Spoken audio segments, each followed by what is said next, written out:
नमस्कार दोस्तों, स्वागत है आपका अपने चैनल कीज टू सक्सेस में। जैसे कि आप लोग सभी जानते हैं, आज नेशनल कैंसर अवेयरनेस डे है, चूँकि आज 7 नवंबर है। तो कैंसर को लेकर के सामान्य जानकारी दी जाएगी। इसमें जो लोग तैयारी कर रहे हैं एमपीपीएससी या स्टेट पीएससी या फिर यूपीएससी, उन लोगों के लिए तो बहुत इंपॉर्टेंट है ये वीडियो। इसके अलावा अगर आप सामान्य नागरिक हैं और आप हेल्थ कॉन्शियस है, आप नहीं चाहते कि किसी प्रकार की आपको गंभीर समस्या हो, और गंभीर समस्या होने के बाद आपकी जो भी सेविंग्स है, जो भी इनकम है, वो पूरा का पूरा खर्चा आप अपनी बीमारी में लगा दें।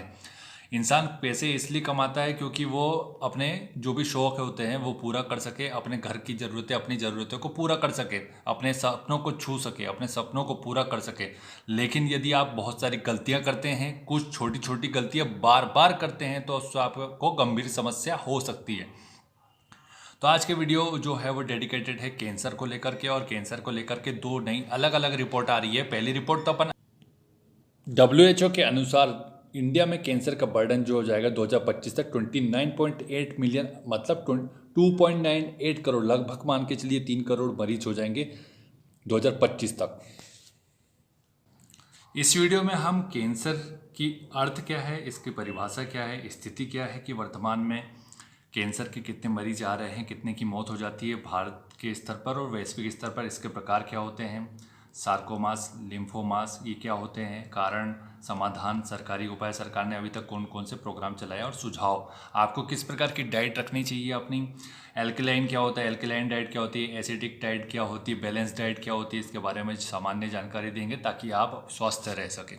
तो चलिए वीडियो स्टार्ट करते हैं। और वीडियो पर आप अगर यदि नए हैं और यहाँ पर आपने अभी तक किसी प्रकार की कोई वीडियो नहीं देखे और बिल्कुल नए हैं, तो आप वीडियो को लाइक करो, चैनल को सब्सक्राइब कर लीजिएगा, जिससे कि आपको इस प्रकार की जानकारी प्राप्त हो पाए और किसी भी प्रकार की गंभीर समस्या से आप बच पाए।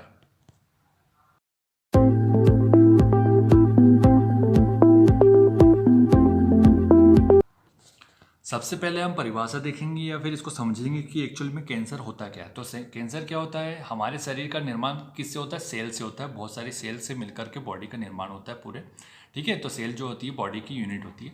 शरीर की वृद्धि के साथ नए सेल का निर्माण होता रहता है। यह सेल्स लगातार डिवाइड होते रहते हैं। कभी कभी यह सेल अनियंत्रित हो जाते हैं, जिससे कि कई नुकसानदायक सेल का जन्म होने लगता है। शरीर की प्रतिरोधक क्षमता इन सेलों को नष्ट करती रहती है, लेकिन जब प्रतिरोधक क्षमता में कमी आती है तो यह सेल शरीर में गांठ के रूप में बनने लगती है। और किस प्रकार की गांठें बनती है शरीर पर, वो यहाँ पर आप गांठ देख सकते हैं। इस प्रकार की गांठें बन जाती है। यदि इस प्रकार की गांठें अगर आपको भी है, बॉडी में कहीं भी हो सकती है ये गांठें, ऐसा कोई निश्चित नहीं है कि गले पर ही हो, कहीं पर भी हो सकती है इस प्रकार की गांठें, तो अपने डॉक्टर से जरूर कंसल्ट करें, ठीक है। आगे देखते हैं इसमें कि आगे क्या जानकारी आपको मिलती है।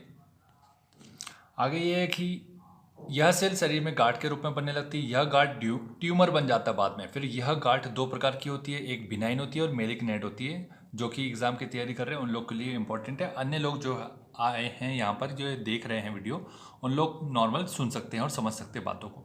बिनाइन गांठ खतरनाक नहीं होती है, जबकि मेलिग्नेंट जो गांठ होती है वो कैंसर में बदल जाती है। इस प्रकार से कहा जा सकता है कि कैंसर शरीर की कोशिकाओं के समूह के असामान्य एवं अव्यवस्थित वृद्धि है। यदि समय पर जांच या इलाज ना हो तो शरीर के दूसरे हिस्सों में भी फैल सकती है, जिसके बाद मृत्यु हो जाती है व्यक्ति की, ठीक है। कैंसर के ऊपर जो वर्तमान रिपोर्ट है वो 3 अलग अलग रिपोर्ट के हिसाब से आप आंसर में लिखेंगे तो बहुत इंपॉर्टेंट हो जाएगा। वहीं सिर्फ आंसर लिखने के अलावा कई लोगों को जानकारी भी प्राप्त होनी चाहिए कि एक्चुअल में कैंसर की स्थिति क्या है।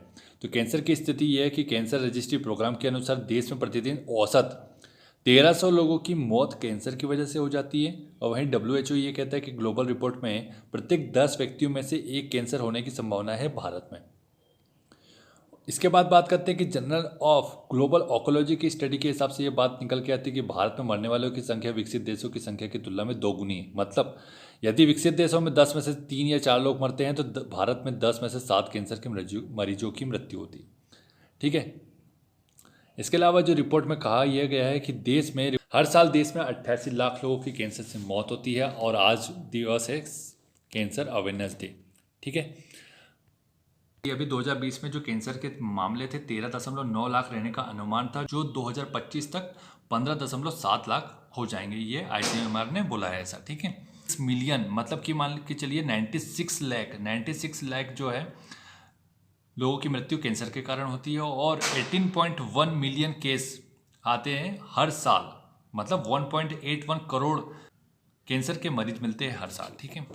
वहीं अगर हम कुछ कैंसर्स की बात करें कि किस प्रकार के कैंसर की ज़्यादा आते हैं, तो महिलाओं में ब्रेस्ट कैंसर की संभावना ज़्यादा होती है। फिर उसके बाद होता है लीप ओरल कैविटी की संभावना होती है, सभी में होता है अलग अलग। सर्विक्स यूट्रल का कैंसर भी होता है, लंग कैंसर होता है, स्मोकिंग मेजर कॉजेज होता है लंग कैंसर को, कोलोरेक्टम कैंसर होता है, फिर उसका अदर कैंसर्स होते हैं। इसके अलावा मेल फीमेल में अगर अलग से देखा जाए कि किस प्रकार से कैंसर के चीज़ें आती है, तो मेन की बात करें तो लंग कैंसर जो कि स्मोकिंग की वजह से होता है, स्टमक का कैंसर होता है 7.6%, प्रोस्टेट कैंसर होता है, ठीक है, और ईसोफेगस का होता है, फिर ब्रेन का होता है, और 63% अदर कैंसर होता है। वहीं वुमेन की बात कर लें तो 47 अदर्स मान लेते हैं, और उसके अलावा क्या होता है 27.5% जो होते हैं वो ब्रेस्ट कैंसर होता है, 12.3% सर्विक्स यूटेरल का कैंसर होता है, ओवेरी का 5.3%, थायराइड में 4%, और माउथ का जो कैंसर होता है वो 3.9% होता है। तो ये सब स्थिति थी वर्तमान में कि क्या स्टेटिक्स है कैंसर की, इसके बारे में जान लिया।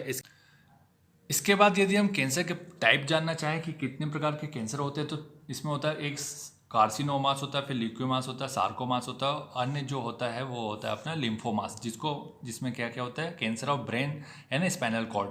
तो सार्कोमास में क्या होता है बोन सार्कोमा और सॉफ्ट टिश्यू सार्कोमा में होता है, ल्यूकेमियास में लिम्फोमा और माइकोलोमा में होता है, और कार्सिनोमास की बात करें तो एडिनो कार्सिनोमा। ये मेडिकल स्टूडेंट लोग ज़्यादा समझ पाएंगे, अपन यहाँ पे नॉर्मल आपको टाइप बता दिए कि कौन कौन से होते हैं, ठीक है। इसके बाद हम कारण देख लेते हैं कि कैंसर के एक्चुअल में रीजंस क्या है, कौन कौन से रीजन है जिसकी वजह से कैंसर होता है। सबसे पहला जो आता है वो होता है स्मोकिंग। ये जो आपका हेल्दी लंग है वो उसकी जो पिक्चर होती है वो ऐसी होती है, और स्मोकिंग के बाद कई सालों की स्मोकिंग के बाद ऐसी तस्वीर हो जाती है जो कि नॉन क्यूरेबल है, ठीक है। तो ये आपको इसलिए स्मोकिंग छोड़ देना चाहिए।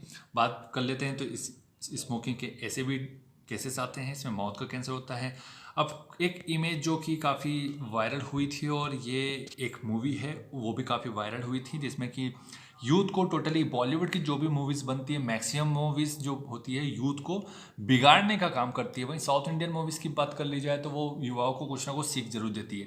तो यहाँ पर एक मूवी का सीन है, ये एक्सपेक्टेशन ये है कि ये ऐसा बन जाएंगे हम, लेकिन रियलिटी क्या होती है, इस बंदे को आप पहचानते होंगे, ये मुकेश कुमार है जो कि कैंसर से पीड़ित है।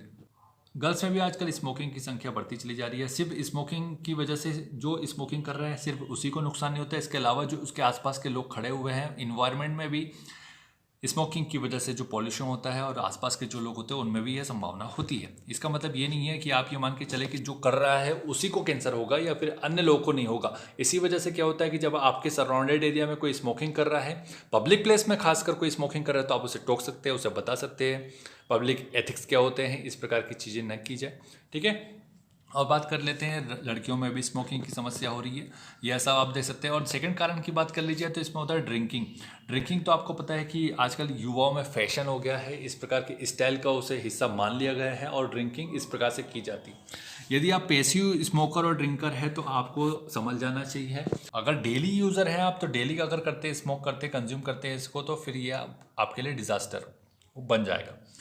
और वहीं बात कर लेते हैं कि इसको कैसे क्योर करेंगे आप, तो ये मान के चलिए कि आपको इसको धीरे धीरे ही क्योर कर पाएंगे। ऐसा नहीं है कि आप एकदम से बंद कर देंगे तो हो जाएगी, चीज़ें नहीं हो पाएगी। देखिए, एक सप्ताह में अगर आप डेली कर रहे हैं तो आपको उसको एक सप्ताह में 1 करना पड़ेगा, महीने में इस प्रकार 4 हो जाएगा, ठीक है। इसी हिसाब से फिर आप कोशिश करें कि 1 साल में सिर्फ हर महीने में 1 बार करूँगा मैं, फिर उसके बाद कोशिश करें हर महीने में, हर साल में, हर 3 महीने में 1 बार करूँगा, फिर 6 महीने में 1 बार करूँगा, फिर साल में 1 बार करूँगा, और धीरे धीरे इसी हैबिट खत्म हो जाएगी। तो ये सब चीज़ें हो जाएगी। आपको मेंटल शांति के लिए अक्सर लोग बोलते हैं कि हमें इससे सुख प्राप्त होता है, इस प्रकार की चीज़ें होती है, लेकिन ये मान के चलिए कि आपको इमीडिएट 5-10 सेकंड का या 5-10 मिनट का आपको ज़रूर सुख मिल रहा है, लेकिन वो जो बड़ी बीमारी बनने वाली, गंभीर समस्या खड़ी होने वाली है, वो उसके बारे में आप अज्ञात हैं या अज्ञानी बन के बैठे हुए हैं। इसके बारे में आप खुद विचार कीजिएगा कि इसका कितना इम्पैक्ट जाता है, कितने लाखों रुपए लगता है। कम से कम मान के चलिए 10 से 20 लाख रुपए का खर्चा आता है कैंसर यदि आपको हो जाता है। और मैक्सिमम केसेस में क्या होता है कि प्राइमरी स्टेज पे कैंसर की जांच हो ही नहीं पाती, लोगों को अवेयरनेस नहीं है, इस वजह से ये सेकंड या थर्ड स्टेज में चला जाता है, तभी होता है। और इसका जो मिनिमम खर्चा है वो 20 लाख से 40 लाख तक पहुंच जाता है। यदि आपके पास 20 से 40 लाख रुपए हैं तो निश्चित तौर पर आप बढ़िया तरीके से स्मोकिंग कीजिए, दारू पीजिए आराम से बैठ करके और बर्बाद करिए, कोई दिक्कत नहीं है, इसलिए अपन पैसा कमा रहे हैं, ठीक। और बात कर लेते हैं इसके बाद जो थर्ड रीज़न आता है वो होता है खैनी। आपने सभी ने देखा होगा, ये खैनी ऐसी होती है जो कि बिहार में खैनी को बैन कर दिया गया है, पहला स्टेट है शायद, मुझे लगता है, जहाँ तक आपको अगर जानकारी हो तो। शराब को, लिकर को बंद करने के बाद बिहार में कर दिया गया। तो इस प्रकार से खैनी खाई जाती है, आपको दिख रहा होगा यहाँ पर फोटो अच्छे से, ठीक है। तो इससे भी माउथ का कैंसर होता है, जो कि बहुत खतरनाक होता है। इस प्रकार की चीज़ें ना की जाए। और इसके अलावा जो नेक्स्ट कारण ये हो जाता है कि मोटापा। यदि आप में मोटापा बहुत ज़्यादा है, ओबेसिटी बहुत ज़्यादा है, तो इस प्रकार की समस्या हो जाती है। आपको यहाँ पे दिख रहा है कि अनियंत्रित रूप से खाना खाना, हार्मोनल इम्बैलेंस की वजह से ये चीज़ें होती है। तो आपको प्रॉपर तरीके से डाइट लेना चाहिए, एक्सरसाइज करनी चाहिए, अपने ऊपर बहुत ध्यान रखना होता है। अगर आप फिट नहीं हैं तो फिर आपको बहुत सारी समस्या हो जाएगी। इसके अलावा जो नेक्स्ट कारण निकल के आता है होता है लेस स्लीप। इसका मतलब ये होता है कि यदि आप 8 घंटे से कम सो रहे हैं तो आपको इस प्रकार की समस्या होने की संभावना पूरी है। वो कैसे है वो आपको बता दिया जाएगा, आप यहाँ पर देख सकते हैं अच्छे से। लेकिन देखिए, जो लोग स्टडी करने वाले हैं वो लोग तो 6 आवर ही सोते हैं, तो या फिर इससे भी कम सोते हैं सर, उसके लिए क्या कर सकते हैं अपन। तो देखिए, जो स्टडी वाले जो लोग हैं, जो कंपटीशन की तैयारी कर रहे हैं, उन लोग को देखिए 6 आवर अगर आप डेली सो रहे हैं तो कोई प्रॉब्लम नहीं है। लेकिन आप एक काम कीजिए, वीकेंड में 8 आवर्स का स्लीप लीजिए। एक दिन का आप 8 आवर्स का स्लीप लेंगे तो आपका जो बॉडी है वो अच्छे से रिएक्ट करेगी, और अब मेमोरी में, पावर में भी इंक्रीज़ होगा। आपका जो इम्यूनिटी लेवल है वो भी अच्छा होगा, हेल्थ अच्छी होगी आपकी।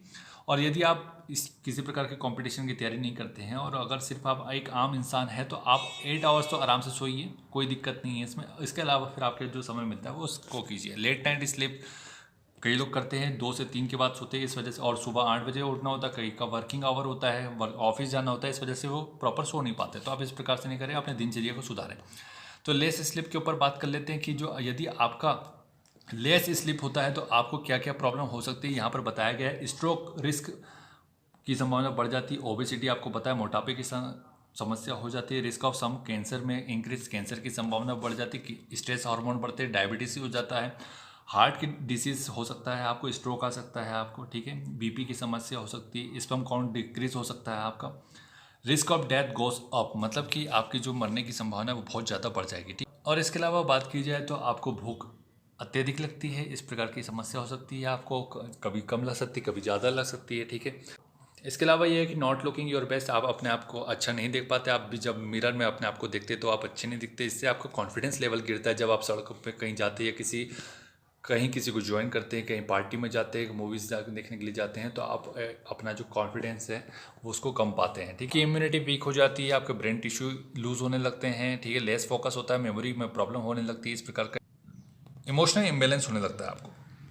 तो लेस स्लीप भी इसका कारण हो सकता है। इसके अलावा ये है कि लेस स्लीप तो होता ही होता है। फिर उसके बाद अगर आप बात कर लेते हैं कि अगर आप स्लीप कैसे सुधारेंगे और स्लीप के फ़ायदे क्या हैं, तो वहीं बात करते हैं। इंप्रूव मेमोरी इंप्रूव होती है अगर आप 8 आवर का स्लीप लेते हैं, इंप्रूव क्रिएटिविटी बढ़ती है, लोअर स्ट्रेस लेवल कम होता है, हैव अ हेल्दी वेट, अच्छा वेट रहता है आपका। जो BMI उस हिसाब से आपका वेट होना चाहिए, जितनी हाइट है उसमें से उसको सेंटीमीटर में कन्वर्ट करें और उसको 100 में से माइनस कर दें, तो जितना भी आएगा वो आपका प्रॉपर तरीके से वेट होना चाहिए, ठीक है। वहीं बात कर लेते हैं कि शार्पर अटेंशन होता है, stay healthy, bed life better, इस प्रकार की चीज़ें होती है अगर आप अच्छे से सोते हैं तो, ठीक है।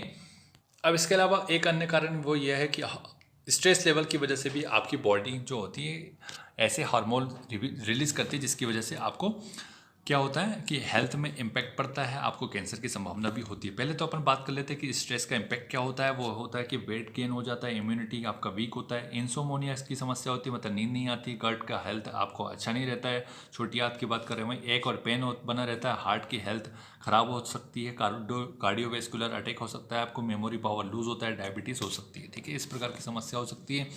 अब स्ट्रेस का इम्पैक्ट क्या होता है, उसके अलावा अन्य जो जानकारी निकल के आती है कि भाई 75% of doctor visits are for stress related issue, मतलब जो 75% जो पेशेंट मिलते हैं वो डॉक्टर को स्ट्रेस से संबंधित होते हैं। वही 60% of all human illness and disease का कारण क्या है, वो स्ट्रेस लेवल होता है, ठीक है।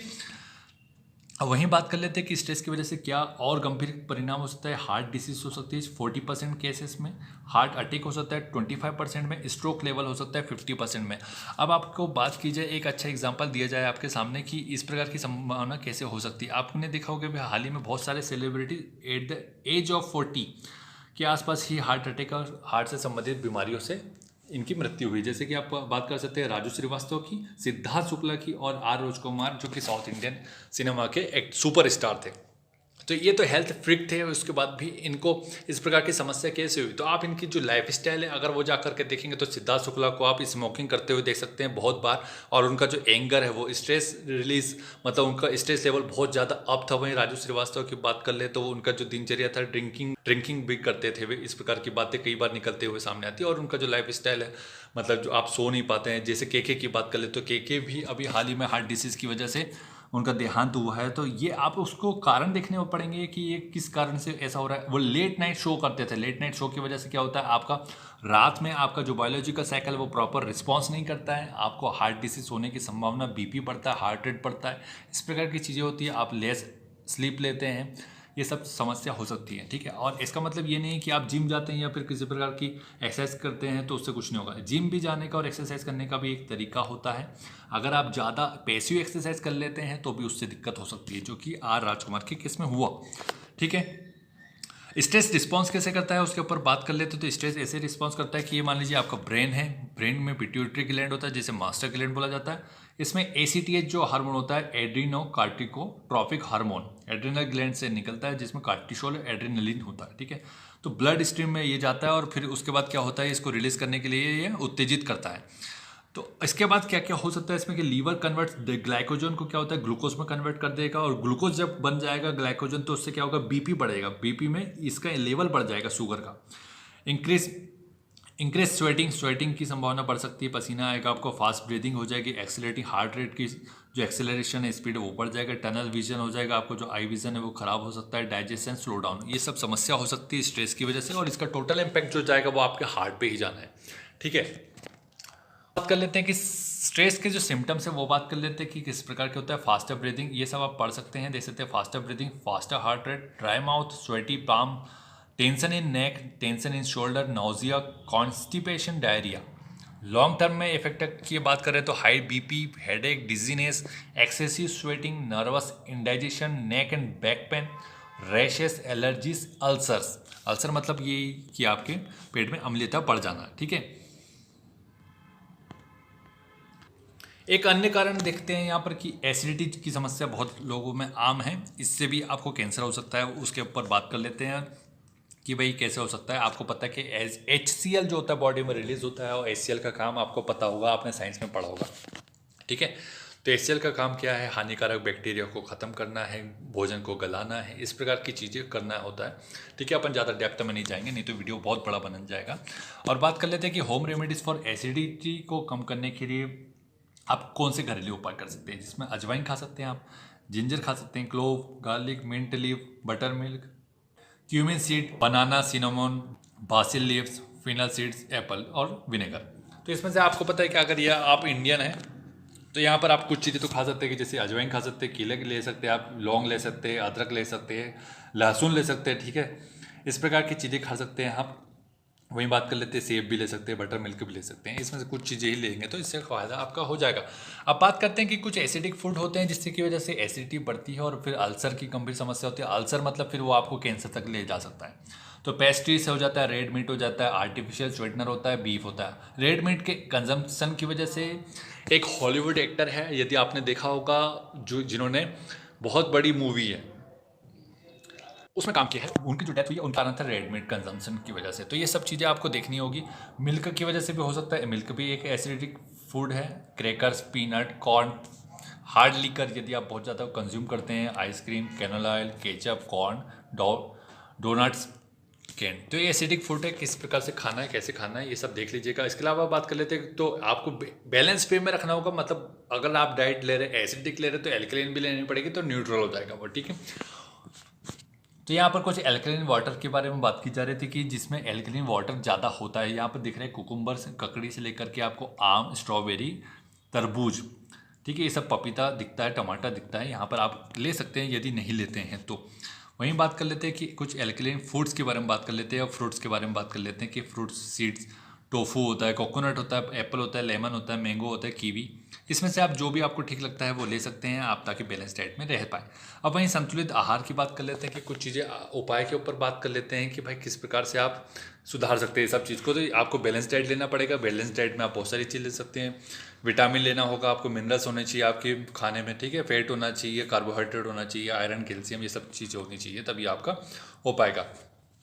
इसके अलावा जो अन्य कारण वो ये है कि मोबाइल रेडिएशन की वजह से भी इस प्रकार की चीज़ें हो सकती है। और एसएआर लेवल कितना है आपके मोबाइल का, ये डिपेंड करता है, ठीक है। तो एसएआर लेवल कैसे चेक करेंगे आप, उसके ऊपर मैं बता देता हूँ पहले।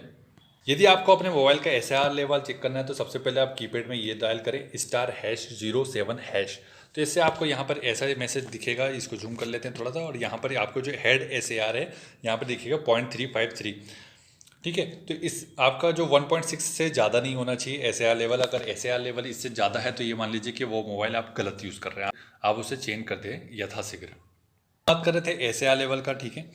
तो यहाँ पर देख सकते हैं यूएस में कितना 1.6, एग्जैक्ट 1.6 है, जो कि काफ़ी खतरनाक है। चाइना में 2.0 है, जो कि बहुत ज़्यादा है, ठीक है।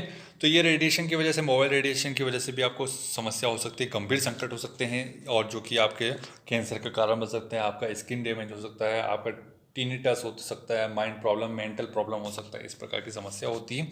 और बात कर लेते हैं कि कौन कौन सी समस्या हो सकती है मोबाइल रेडिएशन से। हेडेक हो सकता है, nausea, brain tumour, insomnia, paralysis, depression, dizziness, muscle pain, Alzheimer, infertility और मिसकैरेज भी हो सकता है अगर आपके घर के आसपास किसी प्रकार का टावर है। देखिए, टावर लगवाने में आपको 10-20 हज़ार रुपये, 30 हज़ार रुपये का प्रॉफिट होता है कि आपको मंथली इतना पेड किया जाता है आपको पर्टिकुलर कुछ सालों के लिए, और उससे आपको ऐसा लगता है कि आपको बहुत प्रॉफिट हो रहा है। लेकिन ये मान लीजिए कि अगर यदि आपके घर के आसपास आपने मोबाइल टावर लगवाया है तो निश्चित तौर पर आप एक बहुत बड़ी समस्या को आमंत्रण दे रहे हैं। तो सोच समझ के काम करें कि क्या करना चाहिए, क्या नहीं करना चाहिए। अब बात कीजिए कि सरकार ने क्या प्रयास किए इसके लिए। तो national cancer control programme launch किया था सरकार ने 1975 में, और इसके जो ऑब्जेक्टिव थे वो यहाँ पर दे सकते हैं। प्राइमरी ऑब्जेक्टिव और क्या था, सेकेंडरी प्रिवेंशन क्या था। प्राइमरी इन प्रिवेंशन में आएगा prohibiting the use of tobacco and it's associated products and providing health education for it.